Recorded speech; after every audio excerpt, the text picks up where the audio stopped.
50 साल पूरे होने को लेकर पूर्व केंद्रीय मंत्री और भाजपा के कद्दावर नेता अनुराग ठाकुर मोतिहारी पहुंचे, जहां उन्होंने मुख्य संसद को संबोधित किया। साथियों ने कांग्रेस और लालू प्रसाद यादव पर जमकर हमला बोला। उन्होंने कहा कि कांग्रेस ने लोकतंत्र को खत्म किया है, लेकिन लालू प्रसाद यादव ने कांग्रेस की गोद में बैठाकर बाबा भीमराव अम्बेडकर के सपने को चकनाचूर किया है। बाबा भीमराव अम्बेडकर के चित्र को पैरों के नीचे रखने वाले लालू प्रसाद यादव को जवाब देना चाहिए कि आखिर आपातकाल के समय कांग्रेस ने जो किया था उसके साथ वह आज बिहार की सट्टा लेने के लिए ललित क्यों है। एक बार फिर एनडीए की सरकार बिहार में वन विनीता है। केंद्र और बिहार के डबल इंजन की सरकार का फायदा बिहार को हो रहा है। वह स्थिति में उन्होंने लालू प्रसाद यादव के द्वारा सीज फायर रोकने के सवाल पर कहा कि लालू प्रसाद यादव और कांग्रेस हमारे देश के विरोधी देश के जुबान बोल रहा है। आखिर इन लोगों के तार विरोधियों के साथ कहीं ना कहीं जुड़े जरूर है, इसलिए इनकी भाषा भी नहीं उन्हीं लोगों के जैसे है। आपातकाल पर चर्चा करने के बजाय लालू प्रसाद यादव प्रधानमंत्री से सवाल पूछ रहे हैं, या बड़ी की हास्यास्पद लगता है। बड़ा सवाल ये खड़ा होता है कि ऐसी कौन सी मजबूरी है कि विपक्ष के कुछ नेताओं को बार बार पाकिस्तान के बोल बोलने जरूरी है। पहले एयर स्ट्राइक पर सवाल खड़े, फिर सर्जिकल स्ट्राइक पर सवाल खड़े किए, अब ऑपरेशन सिंदूर पे सवाल खड़ा करते हैं। पहले डोकलाम में जो हमारे सैनिकों ने शानदार मुंह तोड़ जवाब चीन के सैनिकों को दिया, उस पर प्रश्न चिन्ह खड़े किए। लेकिन बंद कमरे में राहुल गांधी जी चीन के अधिकारियों से मीटिंग करते हैं, चीन का फंड अपनी राजीव गांधी फाउंडेशन के लिए लेते हैं। लालू जी के होंठ तब सिल जाते हैं जब बिहार से नौजवान सेना में देश की सीमाओं को रक्षा करने के लिए अपनी शहादत देते हैं। वहां तो ये नहीं जाते, लेकिन सैनिकों के शौर्य पर प्रश्न चिन्ह खड़ा करते हैं, उनके पराक्रम पर प्रश्न चिन्ह खड़ा करते हैं।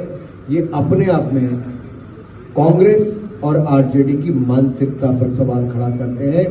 और पाकिस्तान के नेता जब लोकसभा के चुनाव में इन्हीं कांग्रेस और विपक्ष के नेताओं के पक्ष में बयान देते हैं, तो अपने आप पता चल जाता है इनके तार कहां जुड़े हुए हैं। बिहार के मुख्यमंत्री हैं, एनडीए सरकार के मुख्यमंत्री हैं और एक लोकप्रिय नेता हैं जिन्होंने बिहार को पिछले कई वर्षों में आगे बढ़ाया है, विकास करवाया है। और मैं तो अपना उदाहरण देके कह रहा था कि जब मैं युवा मोर्चा के अध्यक्ष के नाते 2010-11 से आना शुरू किया, उस समय क्या हालत थी, आज क्या हालत है। मैं बिहार में सबसे पहले 1992-93 में समस्तीपुर दरभंगा आया था। जब मैं गुरु नानक देव यूनिवर्सिटी से खेलता था, पंजाब की टीम का मैं कप्तान था। और उस समय जब मैं यहाँ पर आया क्रिकेट खेलने, तो उस समय के बिहार और आज के बिहार में जमीन आसमान का अंतर नजर आता है।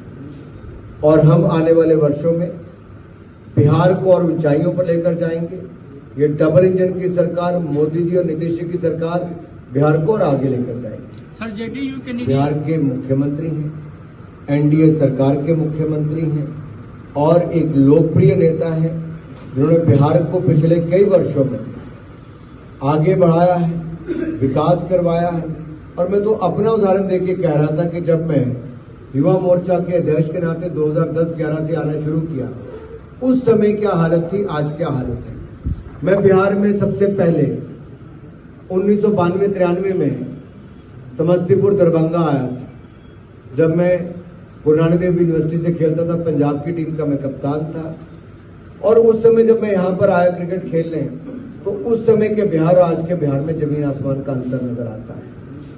और हम आने वाले वर्षों में बिहार को और ऊंचाइयों पर लेकर जाएंगे। ये डबल इंजन की सरकार, मोदी जी और नीतीश जी की सरकार बिहार को और आगे लेकर जाएगी। सर, जेडीयू के नीतीश जेपी जी का समाजवाद का नाम लेकर, लेकिन आज वही लालू प्रसाद यादव जी एक मजाक बन के रह गए। वो कांग्रेस की गोद में जाकर लालू प्रसाद यादव जी बैठ गए और अंबेडकर जी को अपने पांव में रख दिया।